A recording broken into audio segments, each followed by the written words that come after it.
जय माँ आदिशक्ति, जय माँ जगत जननी, जय माँ जगदम्बा। आज आप सभी लोगों के सन्मुख माता बगलामुखी के पंचाक्षरी मंत्र को मैं यहाँ प्रस्तुत करूँगा। पंचाक्षरी मंत्र माता पीताम्बरा का कहीं कहीं अलग अलग स्वरूप में देखने को मिलता है। मुख्य रूप से माता तारा का जो पंचाक्षरी मंत्र है, कुछ लोगों ने ठीक उसी मंत्र को माता बगलामुखी के पंचाक्षरी मंत्र के रूप में जन प्रकाशित किया। परंतु माता बगलामुखी का जो पंचाक्षरी मंत्र है वह भिन्न है। उस मंत्र को आज मैं आप सभी लोगों के सन्मुख प्रस्तुत भी करूंगा और इसकी साधना का विधान भी आपको मैं बतलाऊंगा। वैसे तो माता बगलामुखी का चाहे एकाक्षरी मंत्र हो, चाहे द्वादक्षरी मंत्र हो, त्रयाक्षरी मंत्र हो, चाहे चतुरक्षरी मंत्र हो, सबका जो पूजन का विधान है वह एक ही है। माता बगलामुखी के किसी भी मंत्र की आराधना करने के पहले कम से कम माता बगलामुखी के बीज मंत्र का जप आपको कर लेना चाहिए, कम से कम 1.25 लाख। उसके बाद आप माता बगलामुखी के किसी भी मंत्र का जप करेंगे तो आपको किसी भी प्रकार की हानि नहीं होगी।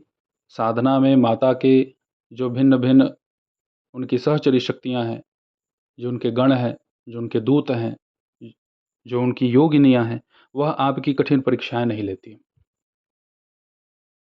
अन्यथा आप प्रथम बार में ही माता बगलामुखी के मूल मंत्र का जप तप प्रारंभ कर दें और इससे पहले आपने माता पीताम्बरा का कुछ भी जब तप नहीं किया है तो आपको बहुत सारी समस्याओं का सामना करना पड़ेगा। देखिए, क्षेत्र कोई भी हो, हमें क्रम से ही चलना चाहिए। अब इसमें कुछ लोग ऐसा भी बोलेंगे कि एक अक्षरी किया तो फिर दूसरा अक्षर का करो, फिर तीसरा का करो, फिर चौथा का करो, फिर पांचवें का करो। ये सब जरूरी नहीं है। आप केवल बीज अक्षर का मंत्र यदि जप लिए हैं 1.25 लाख, तो उसके बाद आप माता बगलामुखी के किसी भी मंत्र का जप कर सकते हैं। माता बगलामुखी के पंचाक्षर मंत्र को आप पहले सुन लीजिए। ओम ह्लीं स्त्रीं हुम फट। इस मंत्र को डिस्क्रिप्शन में मैं उपलब्ध करा दूंगा। इसमें माता तारा के भी बीज मंत्र का प्रयोग हुआ है। मंत्र की जो क्षमता है, मंत्र की जो शक्ति है, उसे तो आप समझ ही सकते हैं। माता बगलामुखी के इस पंचाक्षरी मंत्र का आप ध्यान सुन लीजिए। प्रत्यालीढ़ पराघोरां मुंडमाला विभूषितां खर्वां लंबोदरीं भीमां पीताम्बर परिच्छदां नवयौवन संपन्नां पंचमुद्रा विभूषितां चतुर्भुजां लोल्लजिह्वां महाभीमां वरप्रदां खड्गकर्त्री सव्येतरभुजद्वयां कपालोत्पलसंयुतां सव्यपाणियुगान्वितां पिङ्गोग्रैकसुखासीनां मौलावचोभ्यभूषितां प्रज्वलत पितृभूमध्यगतां दंष्ट्राकरालिनीं तां खेचरां स्मेरवदनां भस्मालङ्कारभूषितां विश्वव्यापकतो यान्ते पीतपद्मोपरि स्थितां। ध्यान के पश्चात आप विनियोग श्रवण करें। ओम अस्य श्री बगलामुखी पंचाक्षर मंत्रस्य श्री अक्षोभ्य ऋषि बृहति छंदः श्री बगलामुखी चिन्मयी देवता होम बीजम फट शक्ति ह्लीं स्त्रीं कीलकम श्री बगलामुखी चिन्मयी देवता प्रत्यर्थे जपे विनियोगः। विनियोग में जैसा कि मैंने बहुत सारे वीडियोज में आप लोगों को बतला रखा है कि आप अपनी मनोकामना, जो आपकी समस्या है, उसे भी आप आगे बोल सकते हैं। ऋष्यादिन्यास श्री अक्षोभ्यरीशये नमः शीर्षि बृहति छंदसे नमः मुखे श्री बगलामुखी चिन्मयी देवताय नमः हृदि ह्लीं बीजाय नमः गुह्ये फट शक्तये नमः पादयोः ह्लीं स्त्रीं कीलकाय नमः सर्वांगे श्री बगलामुखी चिन्मयी देवता प्रत्यर्थे जपे विनियोगाय नमः अंजलो। माता बगलामुखी के इस पंचाक्षर मंत्र का जप आप अपने घर में पूजन स्थल पर कर सकते हैं। इसके लिए आपको कहीं बाहर जाने की आवश्यकता नहीं है। माता बगलामुखी के चिन्मयी स्वरूप का पंचाक्षर मंत्र में भी आपको दर्शन हो रहा है। ठीक यही प्रारूप माता के गायत्री मंत्र में भी मिलेगा, चिन्मयी स्वरूप। तो माता बगलामुखी के इस पंचाक्षरी मंत्र का जप करने के पहले इनके हरिद्रा गणेश, मृत्युंजय भैरव, अपने गुरु त्रयंबक शिव, भगवान आकाश भैरव, इनका स्मरण कर लेने के पश्चात माता बगलामुखी के गायत्री मंत्र का कम से कम 36 बार मानसिक जप जरूर कर लें। तब जाकर के माता बगलामुखी के पंचाक्षरी मंत्र का जप आप प्रारंभ करें। माता बगलामुखी के पंचाक्षरी मंत्र का जप आप जब करेंगे अपने घर में, तो अपने सन्मुख घी का दीपक आपको जलाना है। उसमें प्रयोग होने वाली बाती को आप हल्दी से पीला कर लीजिएगा। जिस अगरबत्ती में बांस का प्रयोग ना होता हो उसी अगरबत्ती को आप जलाइएगा। देखिए यहाँ अभी मैं आप लोगों को स्पष्ट बोल देता हूँ कि धूप नहीं जलाना है, अगरबत्ती ही जलानी है। और यहाँ पे प्रयास ये करना है कि जिसमें बांस का प्रयोग ना हो उसी अगरबत्ती को हम जलाएं। और इसमें यदि किसी के मन में यह सब बातें उत्पन्न होंगी कि नहीं, हम अगरबत्ती ही नहीं जलाएंगे, या गुरुजी हम धूप जला सकते हैं क्या? देखिए अगर कहना होता तो मैं आप लोगों को धूप ही जलाने के लिए कहता, या फिर मना ही कर देता कि मत जलाइए। लेकिन ज़रूर कुछ खास बात है ना, इसलिए मैंने अगरबत्ती जलाने के लिए कहा। कभी फुर्सत से समय मिलेगा तो आप लोगों को मैं अगरबत्ती और धूप की महिमा क्या है वो बतला दूंगा। तो आपको पता चलेगा कि अगरबत्ती क्यों जलाई जाती है। तो माता बगलामुखी के इस पंचाक्षरी मंत्र का आपको जब हल्दी की माला या रुद्राक्ष की माला पे ही करना है। नित्य संकल्प करें, एक बैठे ही संकल्प ना करें, क्योंकि घर में जब करना है सूतक पातक कुछ भी लग सकता है। तो एक बार में ही 1.25 लाख का संकल्प लेकर के केवल बैठ बैठ के जब करना वो ठीक नहीं है। नित्य संकल्प लीजिए, 3000 5000 जो आपको जप करना है उस संख्या को निश्चित कीजिए और उसी संख्या पर निर्धारित जप आपको बराबर करना है। इस मंत्र का यदि आप 5000 एक दिन में जप करते हैं तो आपको 5 माला इस मंत्र का हवन भी करना है। हवन आपको पीले पुष्प से करना है, घी में डुबाकर। माता बगलामुखी के पंचाक्षरी मंत्र का जप करने वाला, इस मंत्र से आहुति प्रदान करने वाला इंद्र के समान ऐश्वर्य प्राप्त करता है।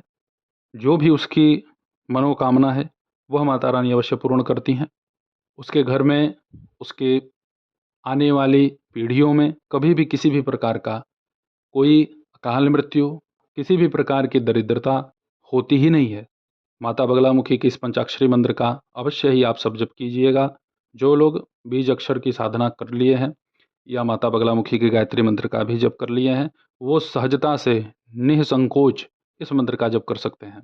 पीले वस्त्र को धारण करना है, कुश के आसन पे पीला वस्त्र आपको फैला लेना है।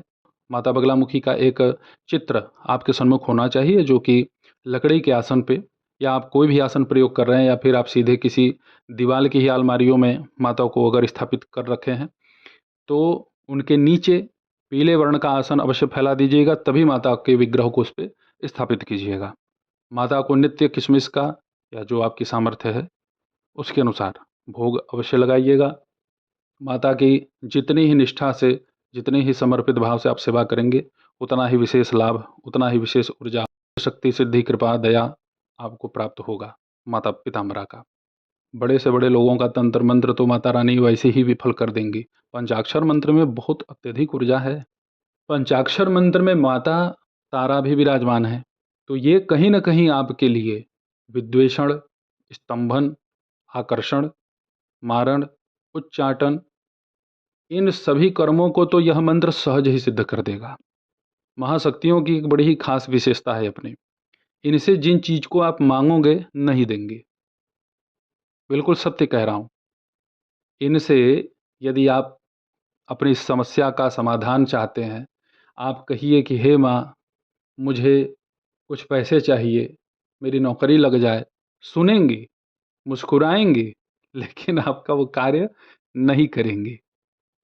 इसलिए नहीं करती हैं क्योंकि भाई वो प्रेत पिशाच बैताल या निम्न कोटि की कोई साधारण देवी तो है नहीं, जगदम्बा है। तो माँ कभी भी ये नहीं चाहती हैं कि ये मेरे पास आए और केवल एक स्वार्थ की पूर्ति बस करे और चला जाए। माँ चाहती हैं कि ये मेरे पास आए, स्थिर रूप से ठहर जाए, और ये नौकरी ही चाहता है। मैं इसे इतना सक्षम बना दूंगी कि इसे किसी भी प्रकार का, इसके भौतिक जीवन में जो भी सुविधा इसको चाहिए वह सब प्राप्त कर लेगा। और ये बात मैं बिल्कुल सत्य कह रहा हूँ। जो जन भी माता के ऊपर समर्पित भाव से इनकी सेवा कर रहे हैं, बस मुझे माँ से मतलब है, इस भाव से जिसने भी पीताम्बरा माता को पकड़ लिया या अपने किसी भी इष्ट को पकड़ लिया भाई, तो उसका अमंगल अहित होगा ही नहीं। उसके जीवन में कष्ट आएंगे और ऐसे चले जाएंगे जैसे लगेगा स्वप्न देखा था। भी जिन कष्टों को लोग अपनी आंखों के सामने देख करके बेहोश होकर गिर पड़ते हैं, बुद्धि विवेक काम नहीं करता, उस परेशानी में भी माता का उपासक हंसते मुस्कुराते उस दुष्कर परिस्थिति से भी उबर जाता है। तो यही तो है माता जगदम्बा की कृपा। भाई, हम नौकरी प्राप्त करने के लिए बगलामुखी माता का कुछ भी आराधना करें, नहीं मिला तो लगेंगे लक्ष्मी साधना करने, लगेंगे कुबेर साधना करने, उससे मन नहीं भरा तो चलेंगे यक्षिणी साधना करने, और स्थिर बुद्धि का प्रयोग करके केवल इसको जप लें, उसको जप लें, ये कर लें, वो कर लें, मिलेगा कुछ नहीं। माता पिताम्बरा के इस पंचाक्षरी मंत्र के प्रभाव से आपके ऊपर किसी भी प्रकार का तंत्र मंत्र सिद्ध नहीं हो सकता। आप कहीं किसी के सामने बैठ जाइए, इस मंत्र का यदि आपने जप किया है तो आपके विषय में अगला व्यक्ति कुछ नहीं बतला पाएगा, आपके शरीर का वो भेदन कर ही नहीं पाएगा। आपके शरीर के ऊपर जो माता का आवरण बना होगा ना, बहुत उसके पास दिव्य ऊर्जा होगी, तो बस यही समझेगा कि इसके ऊपर कृपा है किसी शक्ति की। तो यह है महिमा हमारे माता पिताम्बरा के पंचाक्षरी मंत्र का। आप सभी अवश्य माता बगलामुखी के इस पंचाक्षरी मंत्र का जप कीजिए। अपने घर में नित्य संध्या के समय में माता बगलामुखी के नाम से एक घी का दीपक या सरसों के तेल का दीपक, सरसों का तेल न हो तो तिल के तेल का दीपक आपको अवश्य प्रज्वलित करना चाहिए। जिसके भी घर में माता पिताम्बरा के नाम से दीप ज्योति प्रज्वलित की जाती है, उसके घर में न धन की कमी होगी, न धान्य की कमी होगी, न पुत्र की कमी होगी, न वैभव की कमी होगी, न तो ऐश्वर्य की कमी होगी। सब कुछ माता रानी धीरे धीरे आपको देंगी। तो वैसे ही आप सभी लोगों की सेवा में मैं उपस्थित होता रहूँगा दिव्य विषयों के साथ। तब तक आप सभी अपना ध्यान रखें, सुखी रहें, स्वस्थ रहें। जय माता दी। हर हर महादेव।